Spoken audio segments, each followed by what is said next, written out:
नारळ बघा, नारळ मित्रांनो, नारळाची साईज बघा फक्त तुम्ही. तर हा आहे Malaysian green dwarf. Malaysian green dwarf वेगळा आणि ग्रीन डॉर्फ वेगळा.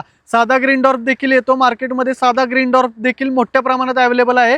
पण आपल्याकडे जो आहे तो Malaysian green dwarf. Malaysian green dwarf हा कसा ओळखायचा, तर ह्या फळाची साईज पहा. हा सीडनट आहे, याच्यापासून हे रोप तयार होणार आहे. आता ह्या ज्याच्यापासून रोप तयार झाले त्या फळाची साईज ही असेल, तर ह्याच्यावरती लागणाऱ्या फळांची साईज काय असणार हे फक्त तुम्ही इमॅजिनच करा.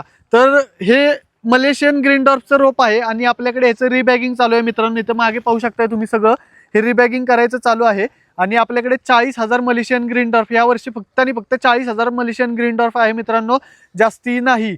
तर मलेशियन ग्रीन डॉर्फ हवा असेल तर नक्की एकदा शैलेश नर्सरीला व्हिजिट करा. ही सगळी रोपं पावसाळ्यापर्यंत तयार होणार आहेत मित्रांनो. ही रिबॅगिंग आता झालेलं आहे आपलं 13 इंच बाय 13 इंचच्या बॅग मधलं हे रिबॅगिंग पावसाळ्यापर्यंत तयार होणार आहे मित्रांनो. सगळा मलेशियन ग्रीन डॉर्फ आहे. आणि ज्यांना कोणाला मलेशियन ग्रीन डॉर्फ हवा आहे त्यांनी इथं वरती आम्ही नंबर दिलेला आहे, त्या नंबरवरती एकदा अवश्य कॉल करा. तसेच व्हिजिट करणे शक्य असेल तर आपली नर्सरी शैलेश नर्सरी, मलकापूर, तालुका शाहूवाडी, जिल्हा कोल्हापूर